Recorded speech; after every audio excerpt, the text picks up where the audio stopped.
الحمد لله الذي هدانا لهذا وما كنا لنهتدي لولا أن هدانا الله عالم الغيب والشهادة هو الرحمن الرحيم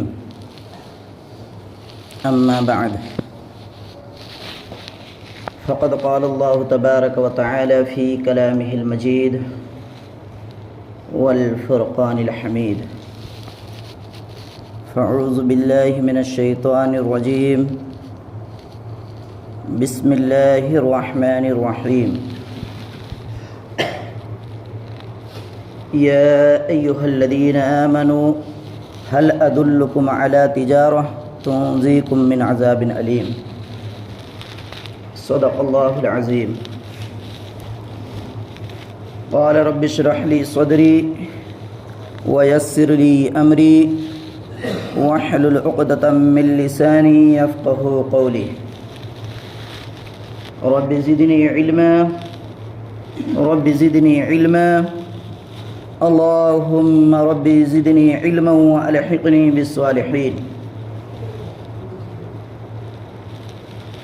আল্লাহ রব্বুল আলামিনের লাখো মেহরবানি, যিনি আমাদেরকে বড় ভালোবেসে আজকে এই পবিত্র জুম্মা দিনে জুম্মা নামাজ পড়তে আসা তৌফিক দিয়েছেন। আমরাও আগে থেকে চেষ্টা করেছি আল্লাহ রব্বুল আলমিনের আহম ফরিজা আদায় করার জন্যে, আল্লাহ রব্বুল আলমিনকে রাজি করার জন্যে, সমস্ত দুনিয়াদারিকে কুরবানি দিয়ে আল্লাহর ঘরে হাজিরা দিতে পেরেছি। তার জন্যে আল্লাহ রব্বুল আলমিনের শুকরিয়া আদায় করি, বলি আলহামদুলিল্লাহ। কম বয়স আমরা সকলে জানি কি এইটা শাবানুল মুআজ্জম মাস। এই মাস বিদায় হতে চলেছে 2-4 দিনের মধ্যে। 12 মাসে যে সব থেকে আহম মাস যাকে বলা হয়েছে, বরকতওয়ালা মাস যাকে বলা হয়েছে, রমজানুল মুবারক মাস, সেই মাস আসছে। এই মাস যে আমাদের সামনে আসছে, উলামায়ে কেরাম কুরআনুল কারীমে এই আয়াতে সূরা সফ 28 পারায় প্রথম রুকুটাতে ইয়া আইয়ুহাল্লাযীনা আমানু হাল আদুল্লুকুম আলা তিজারা তুনজিকুম মিন আযাবিন আলীম। উলামায়ে কেরাম ব্যাখ্যা করছেন কি আল্লাহ রাব্বুল আলামিন বলেন কি এই রমজানের মাস আমি আমার বান্দাদের জন্য ব্যবসার মাস দিলাম। আমার বান্দারা এই মাসে যত বেশি বেশি করে পারবে আখিরাতকে হাসিল করে নেওয়ার জন্যে, দুনিয়ার গুনাহ থেকে বাঁচার জন্যে, যে গুনাহ করে ফেলেছি তার মাগফিরাত করিয়ে নেওয়ার জন্যে এই রমজানুল মুবারক মাস, এই মাস হযরতে সলমান রাদিয়াল্লাহু তাআলা আনহু বর্ণনা করছেন, নবী করিম সাল্লাল্লাহু আলাইহি ওয়াসাল্লাম শাবানুল মুআজ্জম মাসের শেষ তারিখে আমাদেরকে নিয়ে বসলেন এবং বয়ান করছেন, এ আমার সাহাবারা, তোমরা একটু মন দিয়ে শোনো, আমাদের মধ্যে একটি মাস আসছে। এই মাস বিরাট মুবারক মাস, খুব বড় বরকতওয়ালা মাস। এই মাসকে 3টে ভাগে ভাগ করা হয়েছে, রহমত, মাগফিরাত, নেজাত। একটি উদাহরণস্বরূপ শুনি, ওই ব্যবসাদার কখনো লাভ পেতে পারে না যে সারা দিনের শেষে হিসেব করে না কি হ্যাঁ কতটা লাভ হলো, কতটা লস হলো। এই ব্যবসাদার কখনো সফলতা পেতে পারে না। কারণ আমি যে দোকানদারি করেছি, সারা দিনে আমার কি বিক্রি হয়েছে, কত টাকা বিক্রি হয়েছে, কত টাকা লাভ হয়েছে, যদি হিসেব না করি তাহলে আগামীকাল হয়তো ক্ষতির মধ্যে পড়তে হবে। এই জন্য উলামায়ে কেরাম বলছেন তিজারত यानी কি ব্যবসার মাস, এই মাসকে হযরতে সলমান রাদিয়াল্লাহু তাআলা আনহু বলেন कि नबी करीम सल्लल्लाहु अलैहि वसल्लम আমাদেরকে বলছেন कि এই মাসে আল্লাহ রাব্বুল আলামিন অতটি অফার দিয়েছেন বান্দাদেরকে, আমার উম্মতদেরকে, कि এই মাসে কোনো বান্দা নফল ইবাদত যদি করে, নফল নামাজ পড়ে, তাকে ফরজের সওয়াব দেওয়া হবে।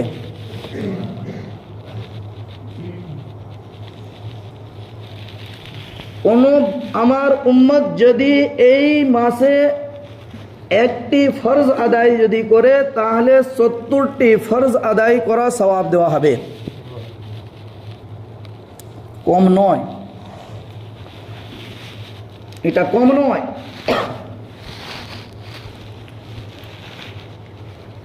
আবার সলমান রাদিয়াল্লাহু তাআলা আনহু বলছেন कि আল্লাহ নবী বললেন कि এই মাসে একটি রাত, এমন রাত আসছে যাকে আমরা শবে কদর বলি, 1000 মাস থেকে বেশি উত্তম বলা হয়েছে। এই রাতকে এই মাসে পাওয়া যায়। এই মাসে যে ইবাদতের কথা বলা হয়েছে, বেশি বেশি করে দান সদকা খয়রাত, আজকে আমরা দান সদকা যে খয়রাত করছি দেখে করি না, দেখে করি না, কোথায় করছি। দান সদকা খয়রাত করার হুকুম আছে, কিন্তু দেখে করার হুকুম আছে। দেখেন আজকে প্রায় প্রত্যেক দিনই গাড়ি ঢুকছে গ্রামে, মাদ্রাসা। উলামায়ে কিরাম সख्ती সাথে বলছেন कि এদেরকে দিও না। এবার আপনারা বলবেন कि এদেরকে না দিলে মাদ্রাসা চলবে কি করে? 100 টাকা কালেকশন করলে 75 টাকা তার হয়, 25 টাকা মাদ্রাসায় যায়। 100 টাকা কালেকশন করলে 25 টাকা মাদ্রাসায়, 75 টাকা নিজের হয়। এই অফার আমার কাছেও এসেছিল একটা না কয়েকটা মাদ্রাসা থেকে। যারা করে জানাশোনা আছে তাদের সাথেও কথা বলি, বড় বড় উলামায়ে কেরামরাও বলছেন कि ইমাম সাহেব জুম্মা দিনে হাঁকেন, লোককে বারণ করেন, এরা ইসলামকে ধ্বংস করে দিচ্ছে। অত সাজিয়ে গুজিয়ে মা বোনদেরকে বলে মা বোনরা দিতে বাধ্য হয়। 2 নম্বর কথা, যে মাদ্রাসাগুলো থেকে আসে সেই মাদ্রাসাতে খোঁজ নিয়ে দেখেন দুটো চারটে, 6টা 8টা 10টা, এর থেকে বেশি ছেলে নেই, কিন্তু তার ব্যবসায় এইটাই कि সারা বছর গাড়ি নিয়ে ঘুরছে। এটাতে যদি দিয়ে আপনি সওয়াব খুঁজেন, উলামায়ে কেরামদের মত, এতে লাভ না, এতে ইসলামে ক্ষতি আছে। এর থেকে সাবধান থাকবেন, মা বোনদেরকে বলে দেবেন, দিয়ার হুকুম আছে, দেবেন। গরিব অসহায় মাদ্রাসা মসজিদ সব জায়গাতে দেওয়ার হুকুম আছে, কিন্তু যে দেখে দিয়ে আসেন। আসছে সাজিয়ে গুজিয়ে বলছে একটা কোরআনের পয়সা দাও, এক বস্তা সিমেন্টের পয়সা দাও, একটা নামাজ পাটির পয়সা দাও, মা বোনরা দিয়ে দিচ্ছে। সাবধান, এগুলো থেকে হেফাজতে থাকেন। মাদ্রাসা দেওয়া নিষেধ নয়, মাদ্রাসায় বেশি বেশি করে দিতে হবে। মাদ্রাসাওয়ালাদের জন্য আজকে দিন জিন্দা আছে, দুনিয়া কায়েম আছে মাদ্রাসাওয়ালাদের জন্যে। আজকে যে আমরা দুনিয়াতে আছি মাদ্রাসাওয়ালাদের জন্য, আলিম ওলামাদের জন্য, অন্য কারোদের জন্য নয়। দুনিয়াকে যদি কেউ টিকিয়ে রাখতে পেরেছে উলামায়ে কিরাম, মাদ্রাসা এই কারখানা হচ্ছে। আল্লাহ রাব্বুল আলামিনের হুকুম कि দুনিয়াতে যতক্ষণ পর্যন্ত আল্লাহ ওয়ালা থাকবে ততক্ষণ পর্যন্ত দুনিয়াকে ধ্বংস করা যাবে না। তা আল্লাহ বলনেওয়ালা শিখাচ্ছে মাদ্রাসাওয়ালা, এই কারখানা, ওইখান থেকে প্রোডাক্ট বেরোচ্ছে, এই মেম্বরে বসে আছি, এই মাদ্রাসার প্রোডাক্ট, স্কুলের নয়। দিতে হবে, একটু কষ্ট করেন, যে দেখে দিয়ে আসেন, অবশ্যই দিতে হবে, বেশি বেশি করে দেন। জাকাত জাকাত ফিতরা বাদ দিয়ে আরও নিজের টাকা থেকে দেন,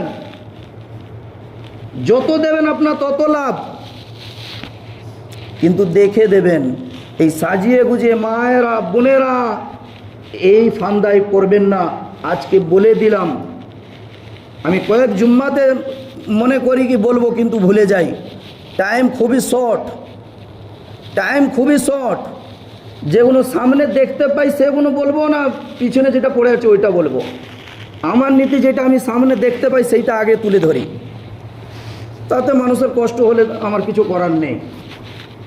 আমি আগেই বলে দিয়েছি যে আমার যতদিন রোজি আছে কোনো অসুবিধে নেই, একদম ইনশাআল্লাহ একদম বুকে পা দিয়ে খাবো, কোনো অসুবিধে হবে না। সাবধান হওয়া দরকার আপনাদেরকে। আমি যে বলছি আপনাদের জন্য বলছি, আমার নয়। বুঝতে হবে আপনাদেরকে কি যেটা বলছে এর উপরে চললে আমার কি হবে, না চললে আমার কি হবে, আপনাদেরকে বুঝতে হবে। আমাদেরকে সৃষ্টিই করা হয়েছে আল্লাহর হুকুম নবী তরিকার উপরে চলার জন্যে। এর বাদ দিয়ে যদি চলি, এর বাদ দিয়ে চলার পরেও ইমাম সাহেব যদি বলে, তাতেও যদি রাগ হয়, কিছু করার নেই। কারণ দিনের জন্য বলছি, মারো যদি খাই, গালো যদি খাই, সাদকায়ে জারিয়া হবে আমার জন্যে। কারণ আল্লাহ পাক বলেছেন, ওমা মিন দাব্বাতিন ফিল আরদি ইল্লা আলাল্লাহি রিজকুহা। এই আয়াত তো বারবারই বলি। আমিও একটা প্রাণী, আল্লাহ পাক আমার রোজির ব্যবস্থা করে দিয়েছেন, আমার রোজির ব্যবস্থা হয়ে আছে। নালে একটা দেশ ছেড়ে দিতে অন্য দেশে এইখানে এসে পড়ে থাকতাম না। একটা বিদেশির মানুষ এখানে এসে রোজি ছিল, আল্লাহ মেপেছিল, এখানে রেখেছিল, যে কোনো মাধ্যম দিয়ে চলে এসেছি। তা আসল কথা হলো কি আমাদেরকে দিন বুঝতে হবে। এই যে সামনে রমজানুল মুবারক মাস, এই মাসে রোজা ফরজ করা হয়েছে। এই মাসে যে রোজা ফরজ করা হয়েছে, এই রোজার আহমিয়ত কিরকম আছে।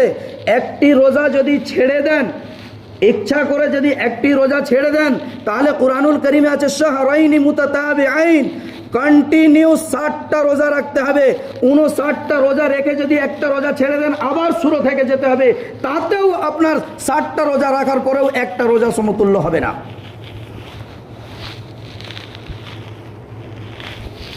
কোনো বাচ্চা, মেয়ে হোক ছেলে হোক, ছোট বাচ্চা যদি রাখতে চায়, বাপ মা যদি বারণ করে, তার দায়ী হবে বাপ মা। রাখতে দিন, বারণ করবেন না, রাখতে দিন, রাখতে চাইছে রাখতে দিন। এখন তো দেখা যাচ্ছে রোজাও রাখে না, গরু ছাগলের মতন দেখিয়ে মানুষকে খাচ্ছে, ঘুরছে। এগুলো মানুষের মধ্যে পড়ে না, মানুষকে আল্লাহ পাক জ্ঞান বুদ্ধি দিয়েছেন। বুঝতে হবে যে আমি তো রোজা নেই, অন্তত রোজাদার থেকে আমি লুকিয়ে খাই, তার থেকে দেখে তার কষ্ট না হয়।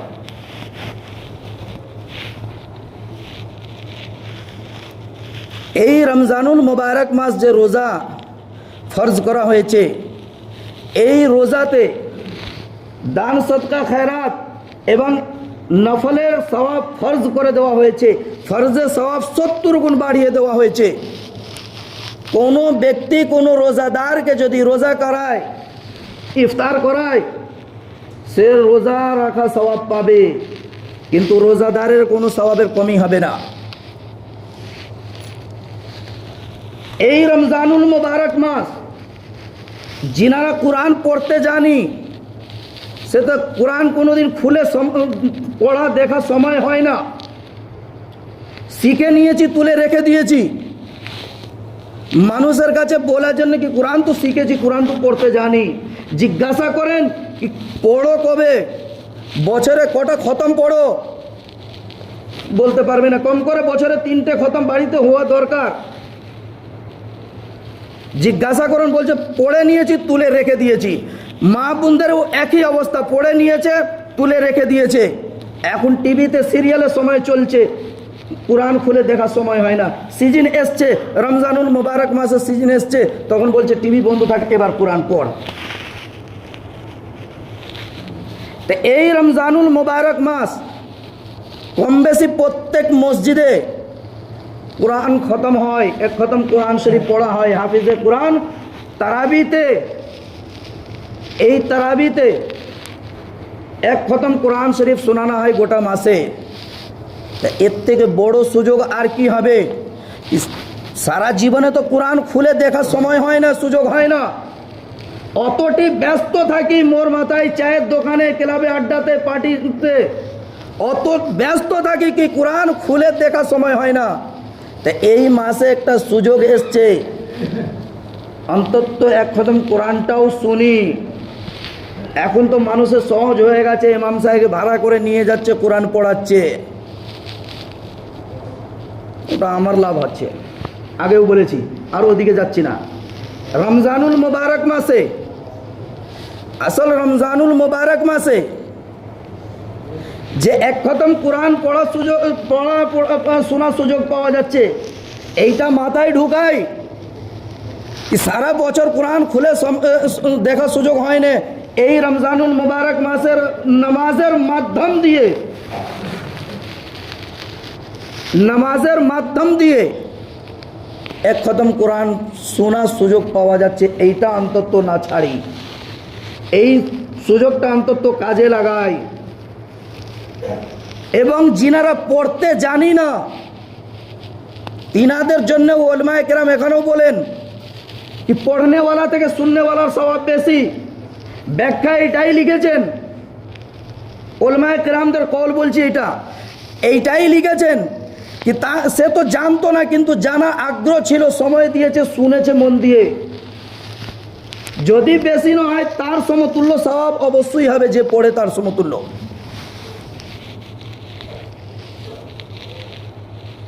অত বড় সুযোগ এই যে কোরআনুল করিম শোনানা, কোরআনুল করিম মুকদ্দাস কিতাব যাকে বলা হয়েছে, এই কিতাবকে সার্চ করে দুনিয়া কোথা থেকে কোথায় পৌঁছে গেছে।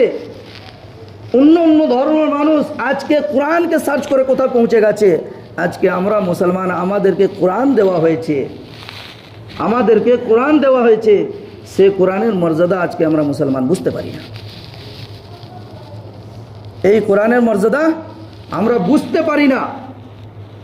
তো এই যে সুযোগ আসছে কোরআনুল করিম শোনানো, এই এক মাস রোজা রাখা, এই রমজানুল মুবারক মাসে যে রোজা একে ফরজ করা হয়েছে, অন্তত সকলে চেষ্টা করি কি এই রমজানুল মুবারক মাসের রোজাটা, এই রমজানুল মুবারক মাসের মাধ্যম দিয়ে জীবনে যা গুনাহ করেছি মাফ করিয়ে নি, আগামীতে গুনাহ খাতা থেকে বেঁচে থাকার জন্যে আল্লাহ রাব্বুল আলামিনের দরবারে কান্নাকাটি করি। যে শেষ ভাগ যাকে নেজাতে বলা হয়েছে, ওটা তার ব্যাখ্যা হচ্ছে এটাই কি জাহান্নাম আগুন থেকে বাঁচা, নাজাত হলো আগুন থেকে বাঁচা। তা আমাদেরকে যে ব্যবসার মাস দেওয়া হয়েছে এই মাসে আমাদেরকে চিন্তা করতে হবে, আগে থেকে চিন্তা করি, আগে থেকে রেডি হয়ে যাই কি হ্যাঁ এই মাসে আমাদেরকে সারা জীবনে দুনিয়াতে যতদিন থাকবো আখিরাতে তৈরি এই রমজান মাসেই করে নেব। এই চিন্তা ফিকির করতে হবে, এই চিন্তা ফিকির থাকা দরকার।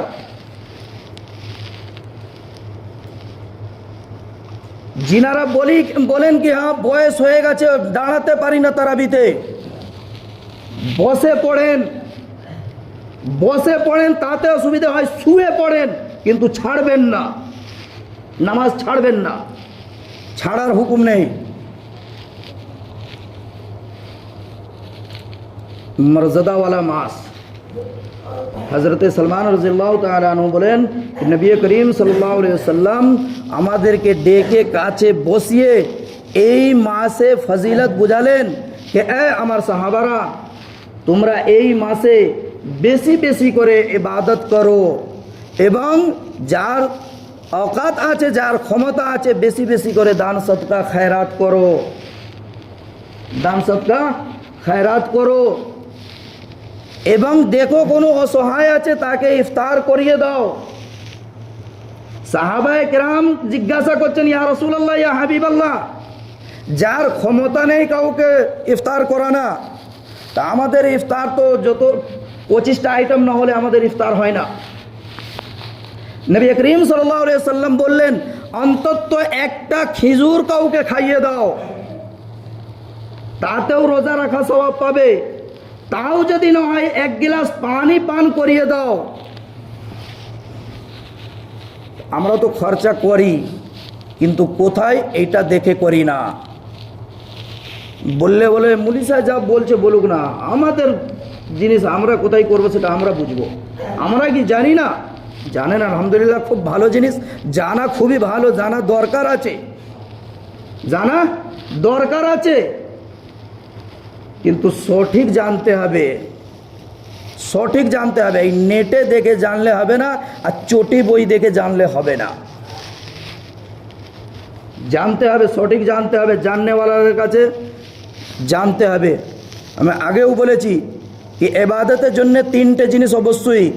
ইবাদত কোথায় করতে হবে, কখন করতে হবে এবং কাকে জিজ্ঞাসা করে করতে হবে, তবে সেই ইবাদতে লাভ আছে। এক, কখন করতে হবে, দ্বিতীয় কোথায় করতে হবে, তৃতীয় কাকে জিজ্ঞাসা করে করব। মুলি সাহেব সেজে গেলেই মেম্বরে বসে বলে দিচ্ছি বলে এটা ভাববেন নাকি হ্যাঁ দারুণ জাননেওয়ালা। জি না, জানতে হবে, আগে ঢুকতে হবে, বুঝতে হবে, তারপরে আমল করতে হবে। এই জন্যে এই রমজানুল মুবারক মাস আসছে, এই মাসে আমরা আগে থেকে তৈরি হয়ে যাই।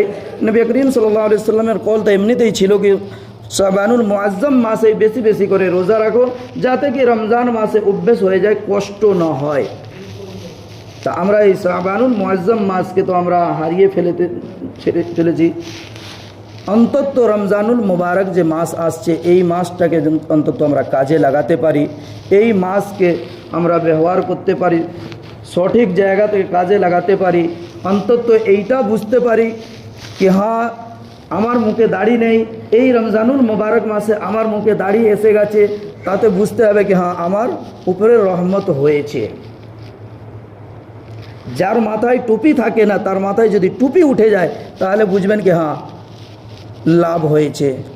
যার গায়ে পাঞ্জাবি হাঁটুর নিচে জামা থাকে না, যদি হাঁটু নিচে জামা নেমে যায় তখন বুঝবেন কি হ্যাঁ এই রমজানুল মুবারক মাস আমার জন্য কাজে লেগেছে।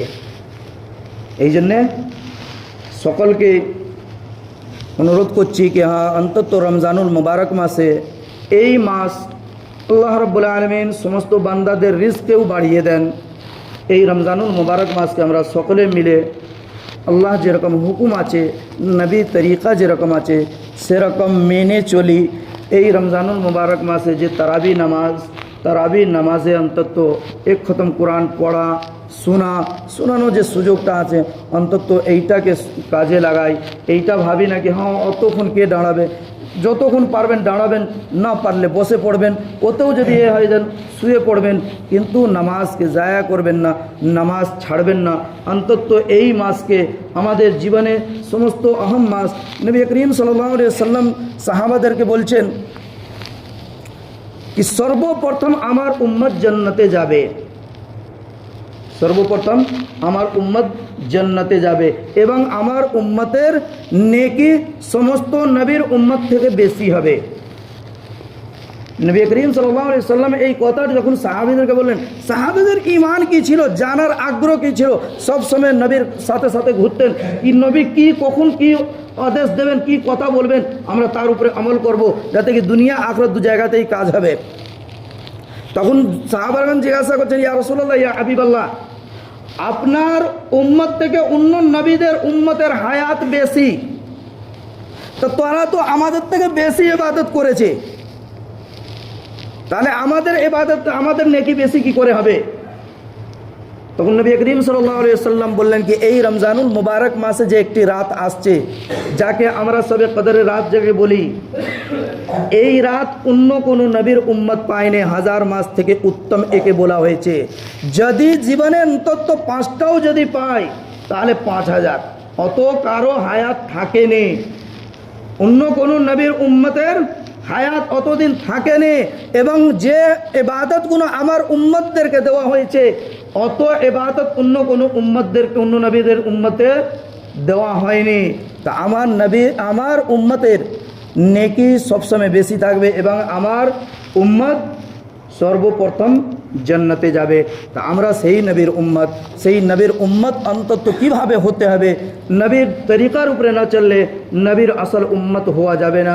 নবী তো উম্মত সবাই, রহমতুল্লিল আলমিন, মুসলমানদের নবী, সমস্ত জাতিদের নবী, কিন্তু আসল নবী কারা, আসল উম্মতি কারা, এইটা বুঝতে হবে।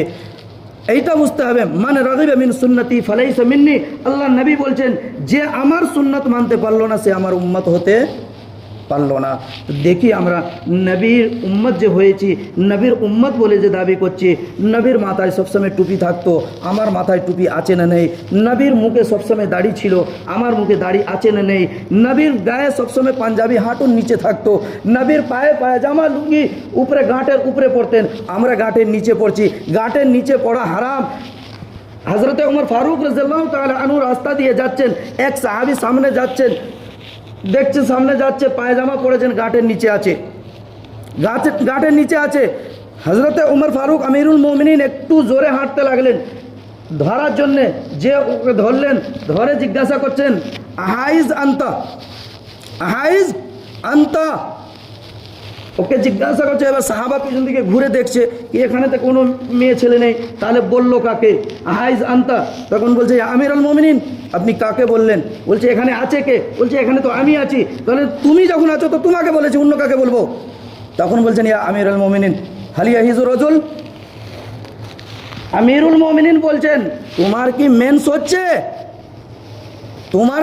হচ্ছে? তখন বলছে, হালি ইয়াহিজুর রাজুল ইয়া আমিরুল মুমিনিন, বেটা ছেলেদেরও কি মেন্স হয়? তখন আমিরুল মুমিনিন, বেটা ছেলেও কি পায়ে গাঁটের নিচে কাপড় পরে? আজকে যারা প্যান্ট পরেন, বিশেষ করে ইয়ং ছেলেদেরকে বলছি যে পায়ে গাঁটে পড়ো, বা বুড়োরাও পড়ো, যারা পায়ে গাঁটের নিচে কাপড় পড়ো, তাদেরকে শুনে রাখো, আমিরুল মুমিনিনের এইটাই কল ছিল, যারা নিচে পড়ে তাদের এইরকমই মেয়ে ছেলেদের মানিন বলা হয়েছে, মেয়ে ছেলের সমতুল্য বলা হয়েছে। আমি তো আগে শুধু দাড়ির জন্য বলেছিলাম, মিডিলে বলেছিলাম, কিন্তু আমিরুল মুমিনিন এখানে নিচে কাপড় পরার জন্য, গাঁটের নিচে কাপড় পরার জন্য তাকে মেয়ে ছেলে বলেছেন। এইগুলো থেকে হেফাজতে থাকতে হবে। আল্লাহ রাব্বুল আলামিন আমাদেরকে বলা এবং শোনার থেকে বেশি বেশি করে আমল করার তৌফিক দান করেন। সকলে বলে আমিন। ওয়া আখিরু দাওয়ানা আনিল হামদুলিল্লাহি রাব্বিল আলামিন।